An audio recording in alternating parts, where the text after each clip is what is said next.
উপস্থিত হৈছে। আমি আৰু পলম নকৰোঁ, আৰম্ভণিতে আমাৰ জাতীয় সংগীতেৰে আমি এই সভা আৰম্ভ কৰিম।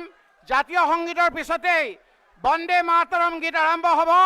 আপোনালোক সকলোকে থিয় হ'বৰ কাৰণে অনুৰোধ কৰিছোঁ আৰু আমাৰ কালচাৰেল টিম বৰপেটাৰ পৰা অহা লোকসকলক আমাৰ জাতীয় সংগীত আমাৰ অ মোৰ আপোনাৰ দেশ পৰিৱেশন কৰিবৰ কাৰণে অনুৰোধ কৰিছোঁ।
এতিয়া আমাৰ সম্বোধনা পৰ্ব আৰম্ভ কৰিবলৈ ওলাইছোঁ।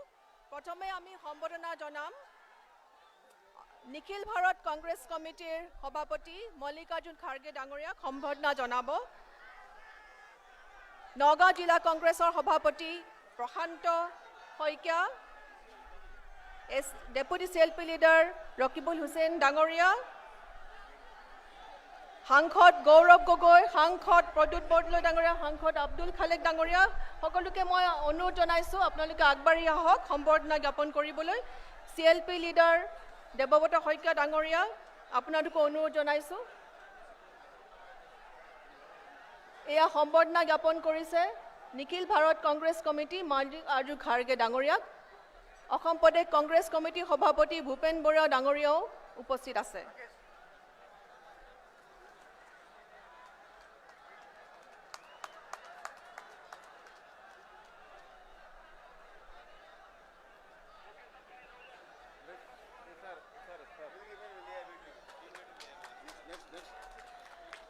এতিয়া আমি সম্বৰ্ধনা জনাম আমাৰ সকলোৰে আদৰৰ আৰু জনপ্ৰিয় নেতা ৰাহুল গান্ধী ডাঙৰীয়াক। সম্বৰ্ধনা জনাব নগাঁও জিলা কংগ্ৰেছৰ সভাপতি প্ৰশান্ত শইকীয়া, অসম প্ৰদেশ কংগ্ৰেছ কমিটিৰ সভাপতি শ্ৰী ভূপেন কুমাৰ বৰা, সাংসদ শ্ৰী গৌৰৱ গগৈ, শ্ৰী প্ৰদ্যুৎ বৰদলৈ, শ্ৰী আব্দুল খালেক ডাঙৰীয়া, deputy CLP leader Debabrata Saikia ডাঙৰীয়া আৰু আমাৰ চামগুৰি বিধায়ক deputy ACLP leader Rakibul Hussain ডাঙৰীয়া।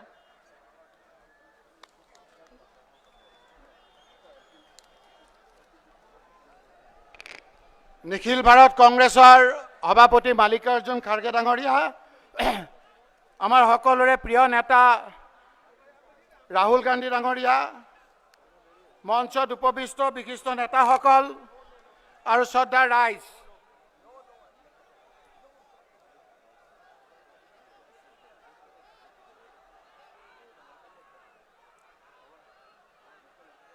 राहुल जी, आप अभी शोणितपुर डिस्ट्रिक्ट से नौगांव आए हैं। ये शोणितपुर डिस्ट्रिक्ट का एक इतिहास है। ये भगवान श्री कृष्ण यहाँ में आए थे उसका ग्रैंडसन का प्यार के लिए। ये जो डिस्ट्रिक्ट है शोणितपुर डिस्ट्रिक्ट है, राहुल गांधी जी, ये एक कल्चरल कैपिटल ऑफ असम है। ये भूपेन हजारिका का सरसा का जगह था। ये विष्णु प्रसाद राभा का था, ज्योति प्रसाद अग्रवाल का था और फनी शर्मा का था। राहुल गांधी जी, आप अभी नौगांव डिस्ट्रिक्ट में आए हैं। ये नौगांव डिस्ट्रिक्ट महापुरुष श्रीमंत शंकरदेव जी का जन्म स्थान है, बर्थ प्लेस है, जिसको वैष्णव भाषा में आविर्भाव बोलते हैं। और यहाँ में आपको हम प्यार जताने के लिए ब्लॉक कांग्रेस हम लोग सब आए थे।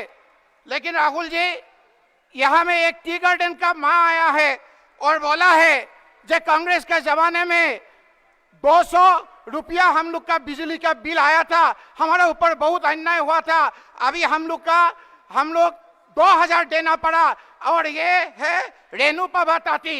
ये रेणु प्रभा ताती जी आपको एक गामूसा दे के हम लोग का सबका तरफ से रेणु प्रभा ताती ने आपको ये न्याय यात्रा में शामिल होना चाहते हैं। ये रेणु प्रभा ताती को एक गामूसा दे के हम आपको सम्मान देने के लिए हम आपको रिक्वेस्ट करते हैं।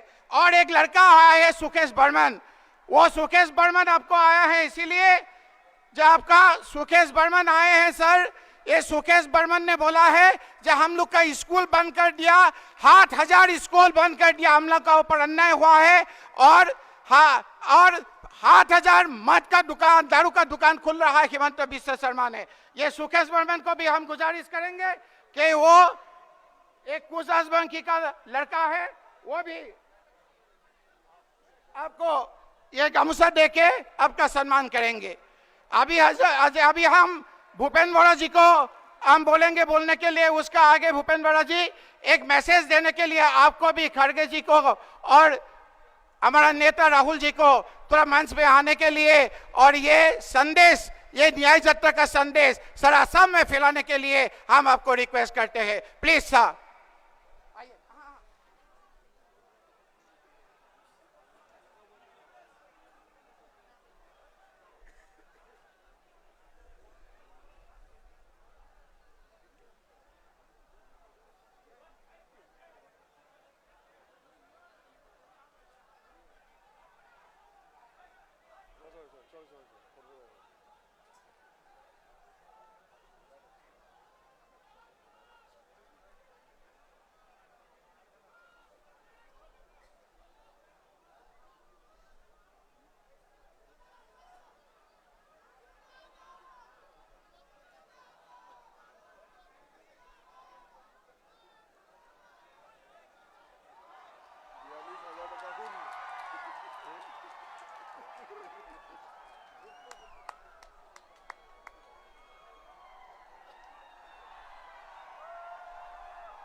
আমি অসম প্ৰদেশ কংগ্ৰেছ কমিটিৰ মাননীয় সভাপতি শ্ৰীযুত ভূপেন কুমাৰ বৰা ডাঙৰীয়াক তেখেতক ভাষণ ৰাখিবৰ কাৰণে অনুৰোধ জনাইছোঁ। आज इस सभा में उपस्थित हमारा ऑल इंडिया कांग्रेस कमेटी का सभापति, राज्यसभा में हमारा दल का नेता परम पूज्य मल्लिकार्जुन खड़गे जी, हमारा नेता ऑल इंडिया कांग्रेस कमेटी का पूर्व सभापति Rahul Gandhi ji, AICC general secretary organisation KC. Venugopal ji, हमारा आसाम का प्रभारी जितेंद्र सिंह जी, देवव्रत शइकिया जी, रकीबुल हुसैन जी, गौरव गोगोई जी, पुरुष बरौली जी प्रमुख, मंच में उपस्थित हमारा यूनाइटेड ओपोजिशन फ्रंट का 15 दल का हमारा state president, secretary, MP, MLA और हमारा पूरा आसाम से अपर आसाम पहाड़ से यहाँ उपस्थित मेरा परम मित्र सांबादिक बंधुगण, आज हमारा दोनों नेता मंच में उपस्थित है। इससे ज्यादा खुशी आसाम कांग्रेस के लिए दूसरा कुछ नहीं है। मैं आज एक बात के लिए मैं ज्यादा खुश हूं। पिछले 30 साल में कांग्रेस ने मुझे बहुत सम्मान दिया। पूरा आसाम का कांग्रेस कर्मी मुझे गामछा बहुत दिया, लेकिन मैं किसी को कुछ नहीं दे सका। आज मैं कांग्रेस के लिए अपना नाक से खून दिया। मेरा खून आज जमीन में गिरा। इसके लिए मेरा सबसे ज्यादा खुश है जो हमारा कांग्रेस, गांधी जी ने खून दिया, इंदिरा जी ने अपना जिंदगी दिया, राजीव जी ने अपना जिंदगी दिया। मुझे जिंदगी देने का मौका तो सौभाग्य नहीं हुआ, लेकिन मैं आज राहुल जी का जो भारत जोड़ो न्याय यात्रा आ रहा था, उस समय बीजेपी का गुंडा ने हमारा भारत जोड़ो यात्रा को अटैक करने का कोशिश किया। जब मैं रुकने के लिए गया तो उन लोग ने मुझे अटैक किया। मैं इसलिए इतना बात बोलना चाहता हूँ ये जो आज मैं जी टेस्ट दिसु एटू मोर टेस्ट নহয়, অসমৰ প্ৰত্যেকজন কংগ্ৰেছ কৰ্মীৰ টেষ্ট আজি মাটিত পৰিছে। এই এটুপাল তেজৰ আহি থকা সময়ত হিচাপ হ'ব।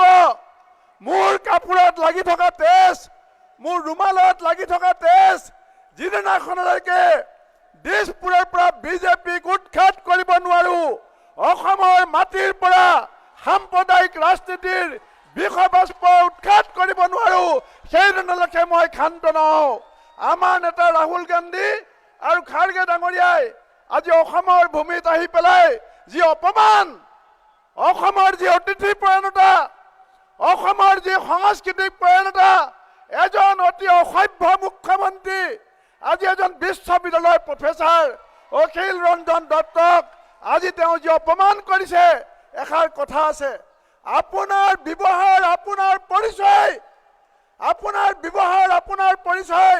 গুৱাহাটী ৰাস্তাত জেপি নাডাই খোজ কাঢ়িব পাৰে, বিজেপিয়ে প্ৰশাসন কৰিব পাৰে, ৰাহুল গান্ধীয়ে প্ৰশাসন কৰিব নোৱাৰে। এই কথা আমি মানি নলওঁ। আমি যুঁজিম। আজি টেষ্ট দিছো, দৰকাৰ হলে জীৱন দিম। জয় হিন্দ, বন্দে মাতৰম।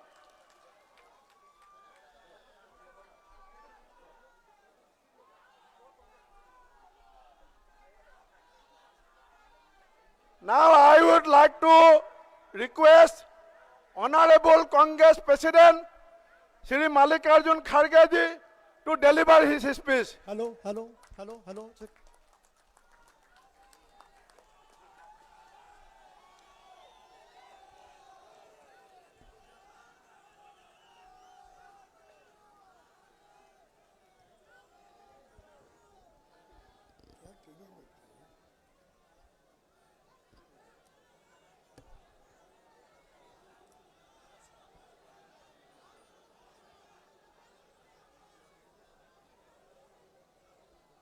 भारत जोड़ो न्याय योजना, इसके प्रधान सारथी यूं हमारे नायक श्री राहुल गांधी जी, केसी वेणुगोपाल जी, जितेंद्र सिंह जी, देवव्रती सैकिया जी, भूपेन बोरा जी, गौरव गोगोई जी, प्रद्युत बोरडोलो जी और अब्दुल खालिक एमपी जी, सभी सहयोगी दल के नेतागण, सीएलपी राजस्थान, मंच पर बैठे सभी नेतागण और एआईसीसी के, पीसीसी के सभी मेरे नेता और भाइयों और बहनों, मैं माफ़ी चाहता हूं कि थोड़ी सी देरी यहाँ आने में मुझे लगी, लेकिन हमारे राहुल जी की यात्रा इतनी अच्छी चल रही है, ये देखकर बीजेपी के लोग घबरा गए हैं और बीजेपी के लोग घबराए हैं और हमारे पीसीसी प्रेसिडेंट के ऊपर वो अटैक किए, लेकिन वो डरने वाला आदमी नहीं है। वो राहुल जी का सिपाही है, कांग्रेस का सिपाही है और कांग्रेस किसी से डरने वाली नहीं है। ऐसे बहुत से लोग हम देखे हैं। ये तो ऐसा हुआ, मेरी बिल्ली मुझसे म्याऊं, जो बिल्ली हमारे पास थी वही हमको फिर म्याऊं कर रही है। तो इसीलिए ऐसे बहुत लोगों को हम देखे हैं और हमको डराने की कोशिश अगर कोई करते हैं, हम कभी नहीं डरेंगे। ये कांग्रेस का वादा है। देश के लिए हमने खून बहाया, हमारे लोग जेल में गए, हमारे लोग फांसी पे गए। अरे हम ब्रिटिशर को नहीं डरे, क्या बीजेपी को डरेंगे? भाइयों, मैं मां काम्याक को नमन करता हूं। आसाम के महापुरुष शंकर देव जी, माधव देव जी, अजान पीर जी दरगाह सद्भाव के प्रतीक है। जिस जगह सद्भाव का प्रतीक है उस जगह यहाँ बीजेपी के लोग हम पे अटैक कर रहे हैं और हमारे लोगों को मारना, धमकाना, कार तोड़ना, फोड़ना, ये काम कर रहे हैं। अरे भाई, अगर एक पत्थर आप मारेंगे तो वही पत्थर आपको भी लग सकती है। इसीलिए मैं चाहता हूं शांति के साथ सभी रहना है और हमारे जो राहुल गांधी जी की जो यात्रा है उसको सफल करने के लिए सभी को मदद करना चाहिए, सहकार करना चाहिए और डराने की कोशिश कोई नहीं करना चाहिए। 15 राज्यों से होकर भारत जोड़ो न्याय यात्रा ये जाएगी, सबके साथ चर्चा करेगी और राहुल जी हमेशा इससे पहले जो यात्रा चली वो कन्याकुमारी से लेकर कश्मीर तक चली। उस वक्त कहीं पथरावबाजी नहीं हुआ, कोई किसी को डराने की कोशिश नहीं की। हालांकि बहुत से रास्ते में बीजेपी की गवर्नमेंट थी, बहुत से संघ संगठन थे, आरएसएस का हेडक्वार्टर नागपुर, वहां से भी हम लिखने लाखों लोग उस जुलूस में शामिल थे, लेकिन किसी ने कोई गड़बड़ नहीं की। आसाम में क्यों हो रहा है? तो ये इसलिए हो रहा है, ये मोदी जी का चेला है।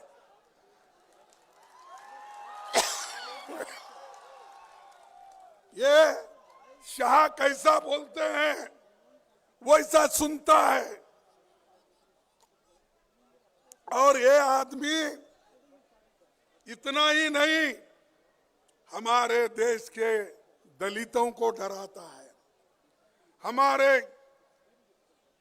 माइनॉरिटी को डराता है, बैकवर्ड क्लास को डराता है, और डरा के वो लोगों को दहशत में रख के आगे के चुनाव के लिए काम कर रहा है। भाइयों, ये सोच है कि आज इस देश में बीजेपी दिल्ली से सरकार चलाना चाहती है हर स्टेट में। हमारा देश तो विविधता में एकता की जगह एक देश, एक देश, एक भाषा, एक लीडर, एक चुनाव, एक विचारधारा को देश पर थोपना चाहते हैं आरएसएस और बीजेपी। और उनका चेला ये है, अगर आप क्या चाहते हैं, इस देश में डेमोक्रेसी हो या ना हो? डेमोक्रेसी होना चाहिए ना, उसको जिंदा रखना चाहिए ना, संविधान को हम जिंदा रखना चाहिए ना। जब हमको जिंदा रखना है, हमको लड़ना होगा। सिर्फ अब जो हमारे अध्यक्ष के नाक से खून निकला, अरे खून जो आज एक हमारे सिपाही का आपने लिया, ये अच्छा नहीं किया आपने। आप अपने आप को ये नीचा दिखा रहे हैं। अगर ऐसा नीचा दिखाते गए तो इस देश में टॉलरेंस कहाँ है? अरे हमारा देश का संविधान ये कहता है, liberty, equality, fraternity and tolerance. जब ये चीज है, यहां तो टॉलरेंस ही नहीं है। हमारे लोग सीधा शांति के साथ प्रोसेशन निकाल रहे हैं, लेकिन ये लोग समझते नहीं। इस देश में पंडित जवाहरलाल नेहरू जी इतने बड़े बड़े कारखाने बनाए, डैम बनाए, और आज तो ये आसाम ये राइस बॉल बन गया है। और इसीलिए आज खुशहाली के तरफ आसाम आज चल रहा है। क्या ये सब मोदी के जमाने में हुए? बड़े डैम मोदी के जमाने में हुए? IT, AIIMS, IIM, public sector, ये क्या मोदी के जमाने में हुए? ये सब कांग्रेस के जमाने में नेहरू जी ने बनाया, इंदिरा गांधी जी ने बनाया, और इसीलिए तो भारत की आर्थिक स्थिति मजबूत हो गई।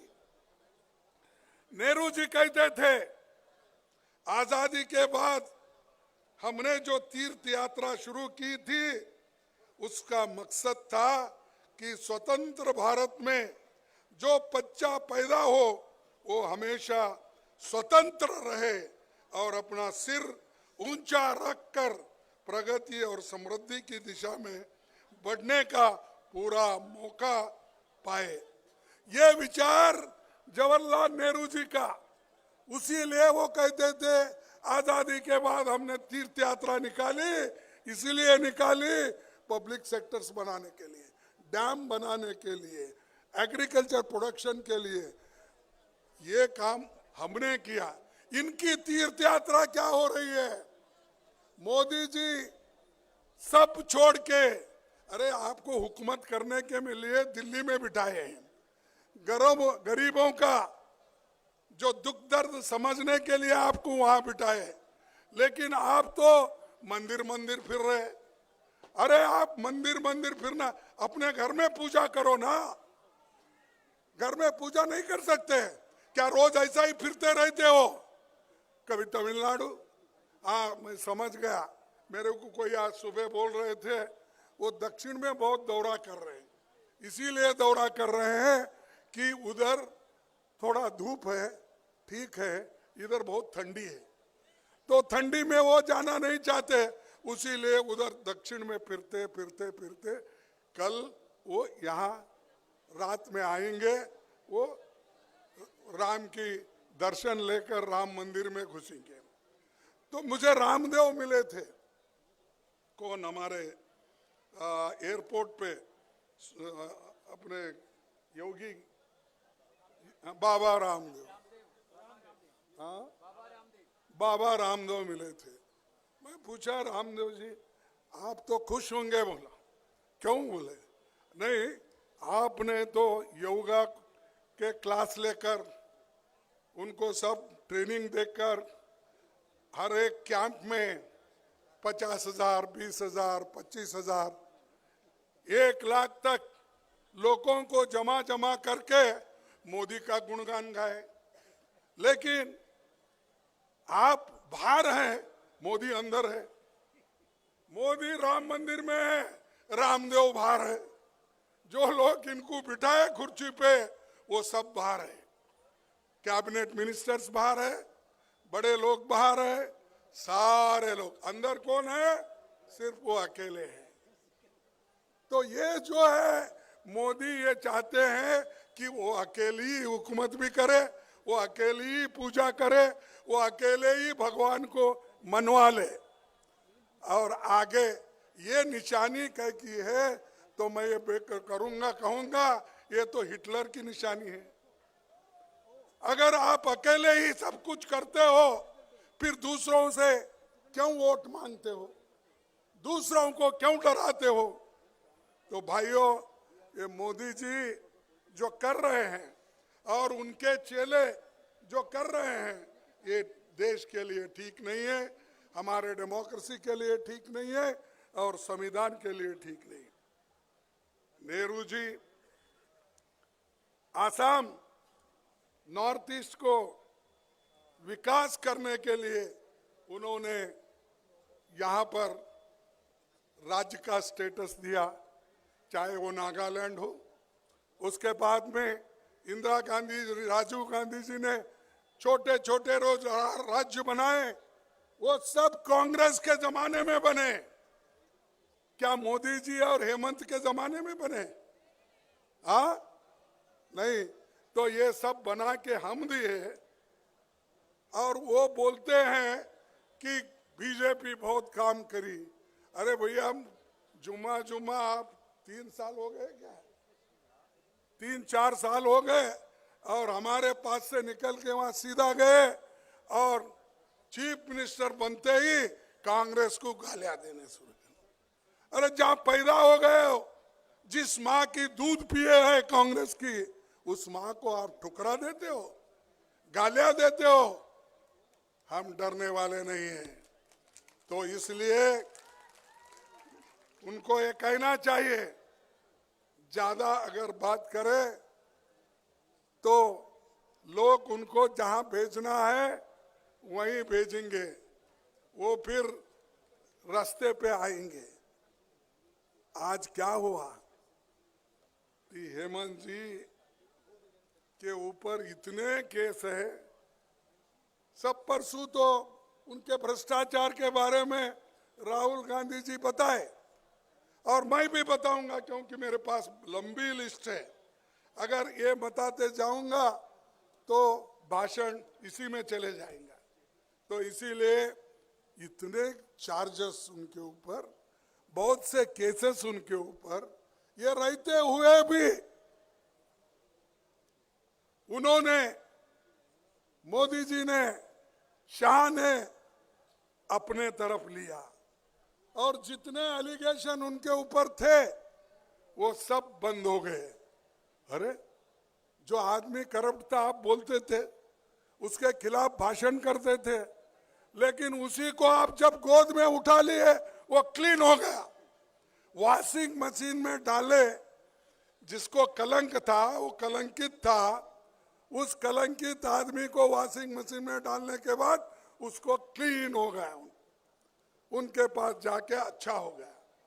अब जब तक हमारे पास था उसको गालियां देते रहे। तो ये है बीजेपी की नीति और ये है हेमंत की नीति। इसीलिए आपको होशियार रहना चाहिए। आप लोग इतनी आज ये चली है हवा कि हर जगह भगवान के नाम पे लूट रहे हैं। राम नाम जपना, पराय माल अपना।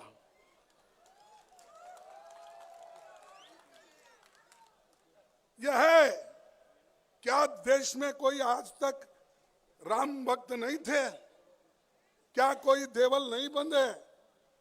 मैं खुद ही बहुत बड़ा एक बुद्ध का मंदिर बना। क्यों? अगर आप ही बोलते हैं बुद्ध भी क्या है? विष्णु का 9वां अवतार। अरे भाई, इतने अवतार है, उसमें से सभी अवतारों को आप करो। राम जी का भी करो। हमारे लोग तो राम भक्त है हमारे पास भी, क्योंकि आस्था है। हर एक की आस्था अलग अलग हो सकती है। कोई क्रिश्चियन हो सकता है, कोई बुद्ध हो सकता है, कोई इस्लाम हो सकता है, कोई सिख हो सकता है, तो कोई हिंदू हो सकता है। तो ये तो हमारे देश में विविधता में एकता है। हमारे देश विविधता में एकता है, लेकिन एकता को तोड़ने वाले लोग बीजेपी वाले हैं। हम एक बनाते हैं, हम पुल बनाते हैं। हिंदुस्तान में ब्रह्मपुत्रा के ऊपर अगर किसी ने पहला पुल बनाया, वो जवाहरलाल नेहरू जी ने बनाया, कांग्रेस ने बनाया। और बड़ी पुल जो बन गई, मैं उस रास्ते से गुजर रहा था, वो भी कांग्रेस ने बनाई। इतने पुल बनाए और ये सब लिंक आसाम से हो गए। लेकिन अब सिर्फ लोग लूटने के लिए अपने काम कर रहे हैं। कंपनी भी उनकी, स्टील भी उनका, सीमेंट कहाँ से है मुझे मालूम नहीं, सैंड भी उनका, सब करके वो लोग आज ये काम कर रहे हैं। भाइयों, आज जो हमारी यात्रा है मणिपुर से शुरू हो गई है, इम्फाल से शुरू हो गई। ये यात्रा नहीं, मैं कहूंगा एक तपस्या है। ये यात्रा नहीं, तपस्या है। इतना मुझे बताओ, कौन नेता कन्याकुमारी से कश्मीर तक चला? कौन नेता आज मणिपुर से बॉम्बे तक जा रहा है? कोई नहीं। कोई समंदर में डुबकी लेता है, कोई तालाब में डूबता है, फिर उठता है। ऐसे लोगों को ही आप देखे हैं। अंदर अच्छी बनीन रहती है, ऊपर शर्ट पतला रहे तो भी ठंडी नहीं लगना। मैं देख रहा था, डुबकी एक बार मारे उठे। अरे इससे क्या भाई? देश की हालत देखो, एम्प्लॉयमेंट देखो, इन्फ्लेशन देखो, किसानों की हालत क्या है देखो, गरीबों की हालत क्या है देखो, दलितों की हालत क्या है देखो, ट्राइबल की हालत क्या है देखो, छोटे मोटे व्यापारियों की हालत क्या है वो देखो। वो सब छोड़ के कहीं ऐसा बढ़ते हैं, कहीं ऐसा बढ़ते हैं। अरे ये तो छोड़ो ना साधु संतों को, वो करते हैं अपना काम। हम जाके साधु संतों को नमन करेंगे, देवल में जाके नमन करेंगे, लेकिन आप बीच में क्यों आ रहे हैं? आप बीच में, आप कौन होते हो बीच में आने वाले? और मंदिर में आप अकेले रहेंगे, हम सब बाहर रहेंगे। हमारे को भी दावत आई थी, अब मैं हमको सब बाहर रख के तुम गर्भगुड़ी में अगर मंदिर में अगर जाके अकेले आज सबके साथ अगर पूजा करते बैठे तो क्या ये एक व्यक्ति सारे भगवान को कब्जा कर लिया, सारे को मॉर्गेज कर लिया है? अरे छोड़ो, हिंदुस्तान में हर आदमी कहीं भी जाता, कन्याकुमारी से लेकर अमरनाथ तक जाता है, आसाम से लेकर बंबई तक जाता है, गुजरात तक जाता है, सोमनाथ तक। तुम कौन होते हो रोकने वाले? तो इसलिए एक शायरी मैं आपको सुनाऊंगा, आप गौर से सुनिए। राहुल जी का ये यात्रा और तपस्या कैसा है। जो तूफानों में पलते जा रहे हैं, जो तूफानों में पलते जा रहे हैं, वही दुनिया बदलते जा रहे हैं। जो तूफानों में चलने की जिनको आदत होती है, वही दुनिया को बदल सकते हैं, दूसरा कोई बदल नहीं सकता। और राहुल जी की विचारधारा, हमारी विचारधारा एक है, और बीजेपी की विचारधारा और आरएसएस की अलग है। इसीलिए अगर हमारे विचारधारा को लेकर लड़ना चाहते हैं और बीजेपी और आरएसएस के आइडियोलॉजी को अगर खत्म करना चाहते हैं, देश को बचाने के लिए, संविधान को बचाने के लिए, लोकतंत्र को बचाने के लिए आप हमारे साथ आओ, तभी देश बचेगा। क्योंकि ये हमारे लिए बहुत बड़ा देश है और इसको हम आगे बढ़ाना चाहिए। इससे ज़्यादा मैं न कहते हुए चंद बातें और कहूँगा।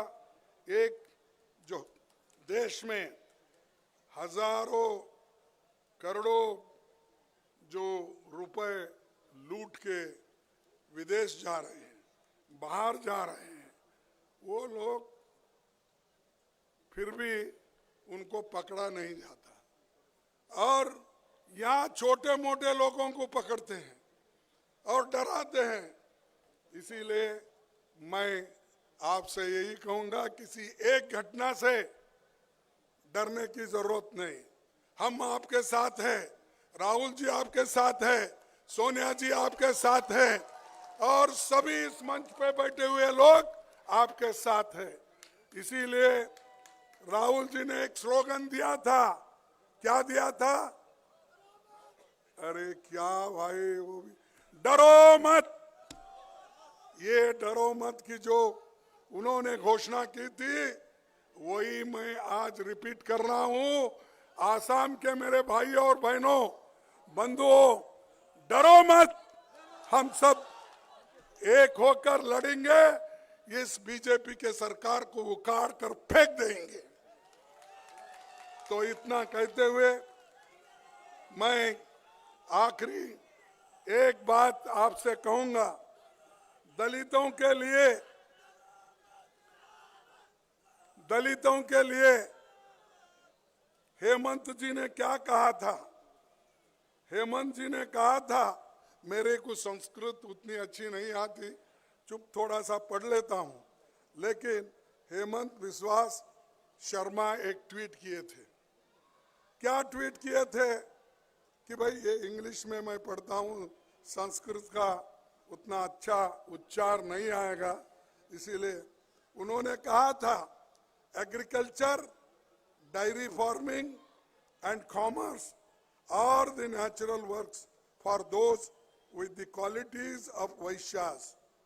Serving through work is the natural duty for those with the qualities of Shudras.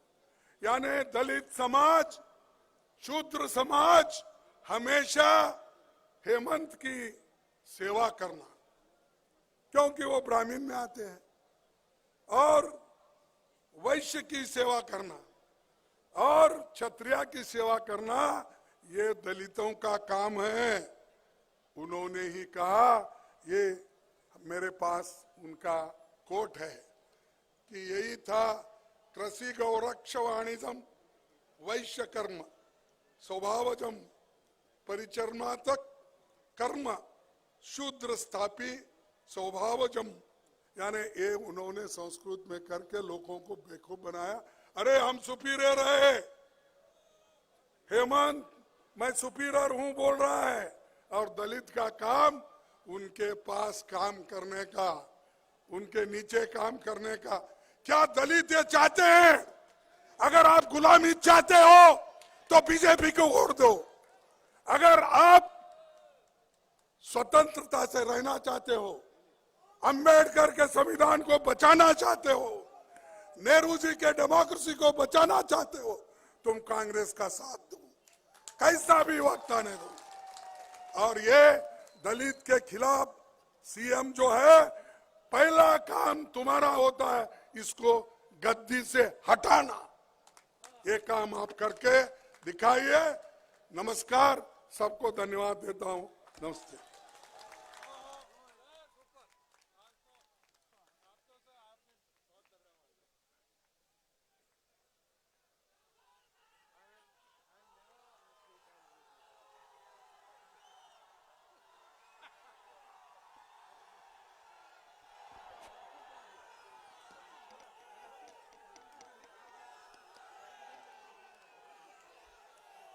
खड़गे जी, केसी वेणुगोपाल जी, जितेंद्र सिंह जी, भूपेन बोरा जी, साइकिया जी, गौरव गोगोई जी, प्रद्युत बोरदोलोई जी, स्टेज पे कांग्रेस पार्टी के नेता,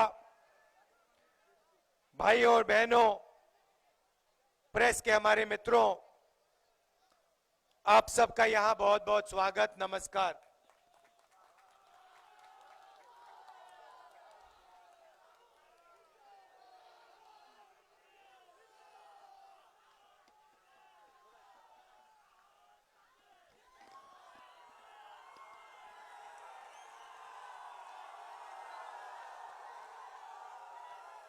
अब 2-3 दिन से मैं भारत जोड़ो न्याय यात्रा में असम की सड़कों पर चल रहा हूं। मैं शुरुआत में आपसे एक सवाल पूछना चाहता हूं। हिंदुस्तान का सबसे भ्रष्ट चीफ मिनिस्टर का नाम क्या है?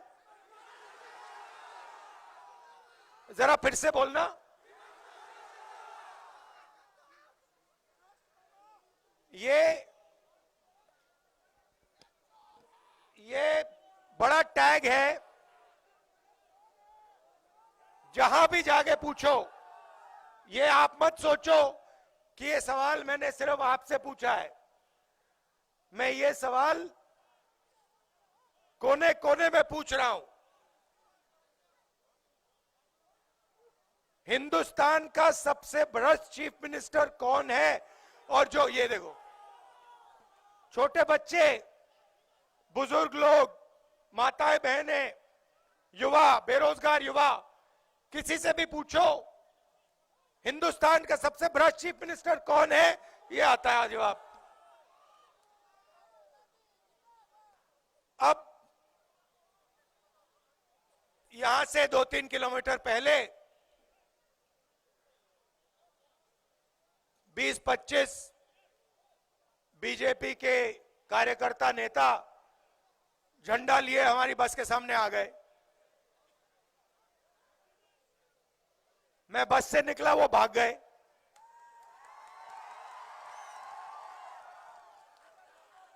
मतलब क्या समझ रखा है इन लोगों ने कि कांग्रेस पार्टी बीजेपी के कार्यकर्ताओं से, आरएसएस के कार्यकर्ताओं से डरती है क्या? ये कौन सा सपना देख रहे हैं?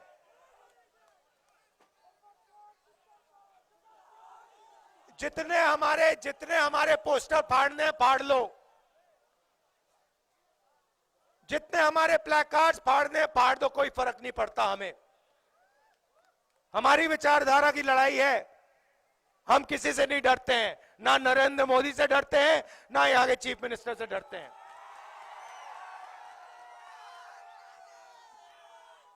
मगर बीजेपी के नेताओं को असम के युवाओं को बताना चाहिए कि आज असम के किसी भी युवा को रोजगार क्यों नहीं मिलता है।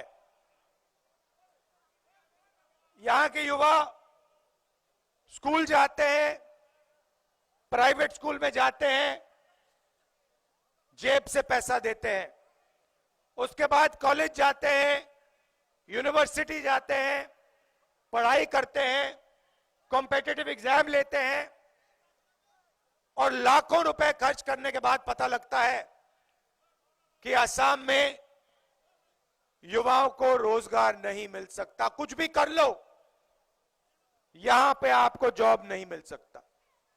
इसका जवाब नरेंद्र मोदी और आपके चीफ मिनिस्टर को देना चाहिए। इसका जवाब नहीं देते हैं। आज मैं जो चाय के मैदान में काम करते हैं, मजदूर भाई जो चाय के मैदान में काम करते हैं, वो आए, मुझे कहते हैं कि बीजेपी ने अपने मैनिफेस्टो में वायदा किया था कि हमारा रेट बढ़ाएंगे, 350 रुपए का कर देंगे। मैंने उनसे पूछा क्या हुआ? कहते राहुल जी, बीजेपी ने हमसे सीधा अपने मैनिफेस्टो में झूठ बोला। फिर मुझे कहते राहुल जी, जब हम बीमार होते हैं, एम्बुलेंस तक नहीं मिलती है, हमने अपने जेब से पैसा देकर एम्बुलेंस में जाना पड़ता है। उससे पहले 4 युवा आए, मुझे कहते हैं राहुल जी, हमारे जैसे 1,50,000 युवा हैं, हमने क्या गलती की? मैंने पूछा क्या हुआ? कहते हैं राहुल जी, 1,50,000 युवाओं ने सालों आर्मी में भर्ती करने की कोशिश की, टेस्ट लिया, रनिंग की, फिजिकल किया, मेडिकल किया। मोदी जी की सरकार ने हमें कह दिया, लिख के कह दिया कि आपको आर्मी में एक्सेप्ट कर दिया गया है। फिर कोविड आया, कहते हैं कि अभी ठहरिए, थोड़ी देर ठहरिए, कोविड आया है, कोविड के बाद में आपको आर्मी में लिया जाएगा। 3 साल 1,50,000 युवाओं को नचाया, कहा कि कुछ ही दिनों में हो जाएगा, कुछ ही दिनों में हो जाएगा। और फिर 3 साल बाद कहते हैं तुम्हें हम आर्मी में नहीं लेंगे, ना तुम अग्निवीर बन सकते हो, ना तुम्हारे लिए आर्मी में जगह है। 1,50,000 युवाओं ने आर्मी में जाने का सपना देखा था। असम में, नागालैंड में, अरुणाचल, कर्नाटक, यूपी, बिहार, मध्य प्रदेश, हर स्टेट में इन युवाओं ने अपनी जिंदगी के 3-4 साल दिए। हिंदुस्तान की आर्मी कहती है कि हमने तुम्हें एक्सेप्ट कर लिया। 3 साल बाद हिंदुस्तान की सरकार कहती है तुम्हारे लिए हिंदुस्तान की सेना में जगह नहीं है। तो यह सुनने को मिल रहा है। किसान आते हैं, कहते हैं खून पसीना लगा देते हैं हम, 24 घंटे खेत की देखभाल करते हैं, मेहनत करते हैं, रात को सो नहीं पाते, और फिर जब टाइम आता है, अनाज को बेचने का टाइम आता है, हमें पता लगता है कि हमें सही रेट नहीं देती सरकार। ये आपके साथ हो रहा है। मेरे मीडिया के भाई बैठे हैं, खड़े हैं यहां पे, इनकी गलती नहीं है। ये जूनियर लोग हैं, कैमरा चलाते हैं, रिपोर्टिंग करते हैं। मगर मैं आपसे पूछना चाहता हूं, असम के टीवी पर आपने कभी बेरोजगारी पर डिबेट देखा है?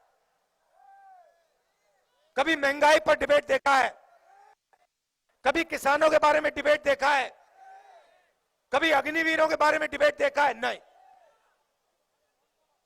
आपको बॉलीवुड के बारे में बता देंगे, ऐश्वर्या राय के बारे में बता देंगे, क्रिकेट दिखा देंगे, मगर जो आपके मुद्दे हैं, जो आपको चुभते हैं, जो आपका दर्द है, आपके जो सपने हैं, इनके बारे में आप इनके बारे में ये एक शब्द नहीं बोलते हैं। क्यों नहीं बोलते हैं? क्योंकि कंट्रोल कहीं और है।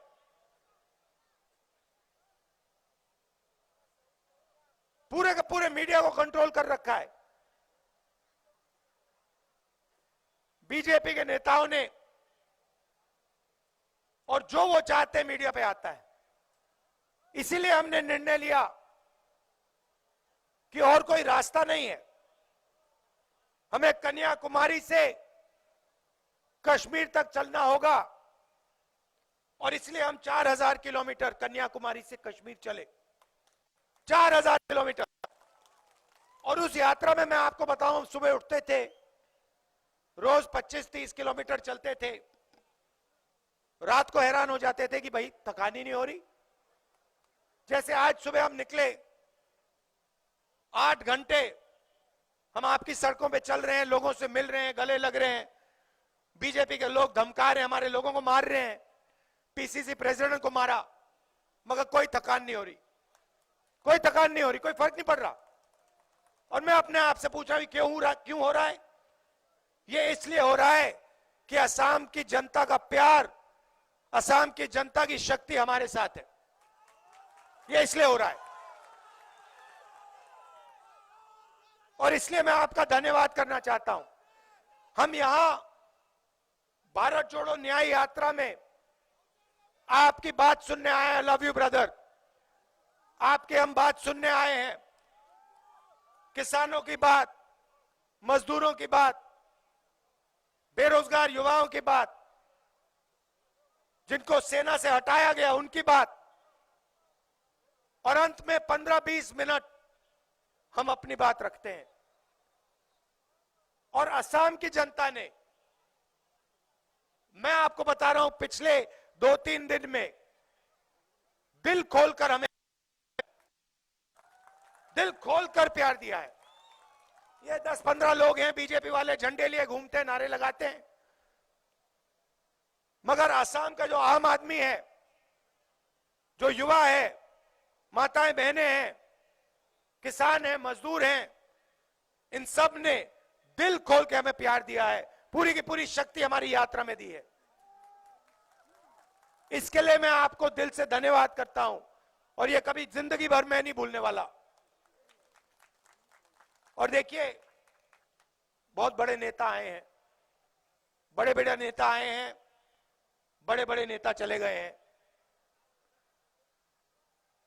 और जितना उनमें अहंकार होता है, जिनके उनके दिल में नफरत होती है, उतनी जल्दी वो जाते हैं, गायब हो जाते हैं।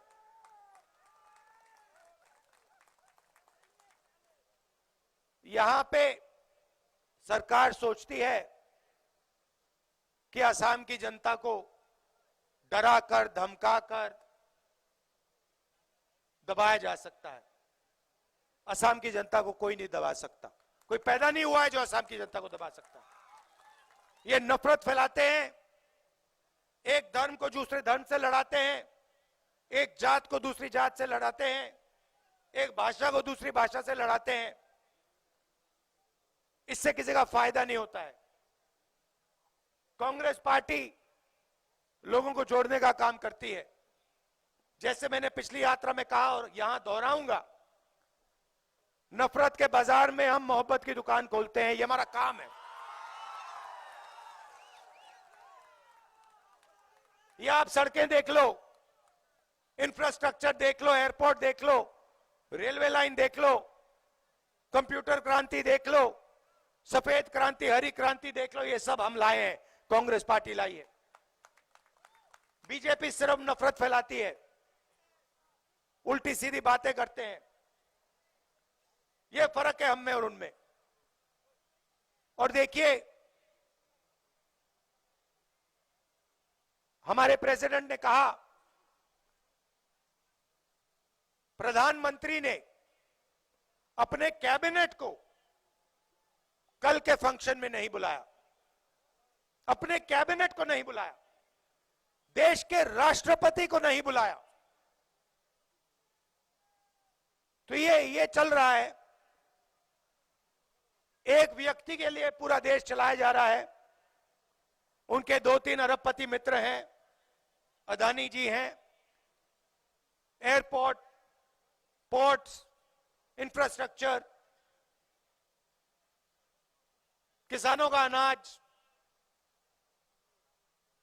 माइंस, जो भी इनको चाहिए इनके हवाले कर दिया जाता है।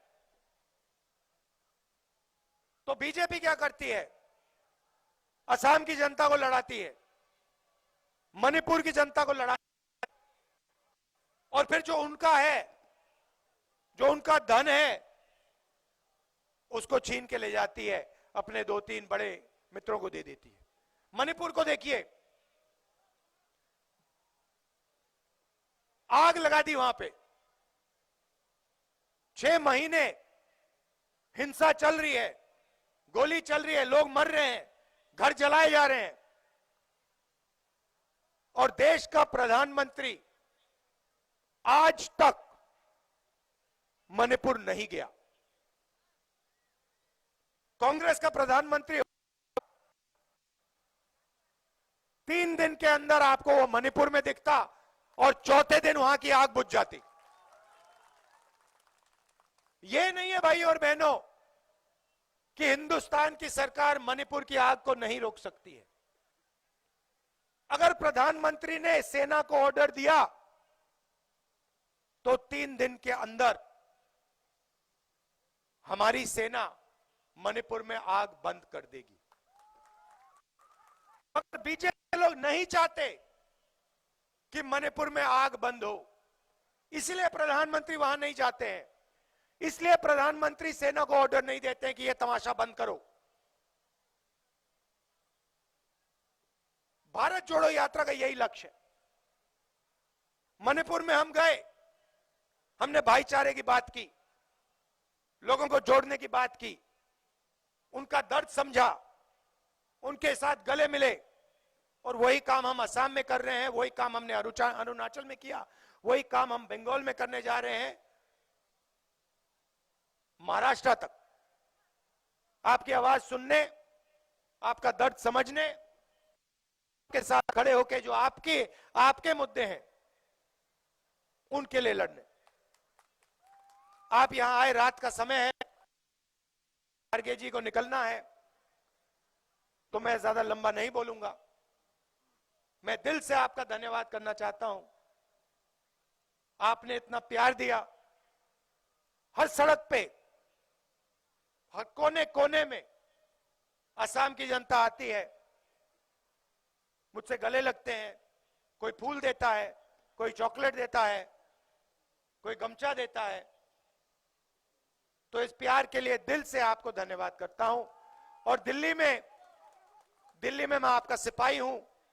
कोई भी बात हो, चाहे चाय गार्डन की बात हो, युवाओं की बात हो, जो भी आप चाहो, हम ऑपोजिशन में हैं, पार्लियामेंट में रख सकता हूं, और जब सरकार में आएंगे, असम में आएंगे, दिल्ली में आएंगे, तो पूरी आपके साथ मिलकर आपका काम करेंगे। धन्यवाद। जय हिंद।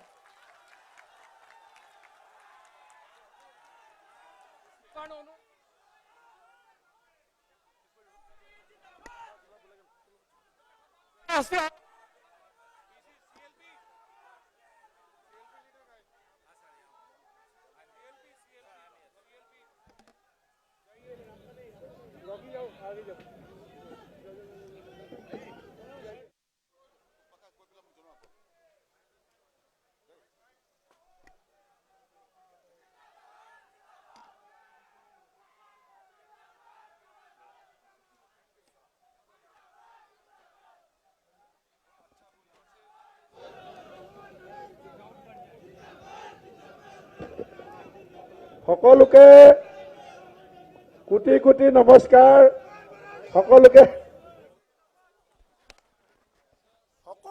সকলো ৰাইজক, সাংবাদিক বন্ধুসকলক শতকোটি প্ৰণিপাত জনাইছো। আৰু কালিলৈ পৰহিলৈ আৰু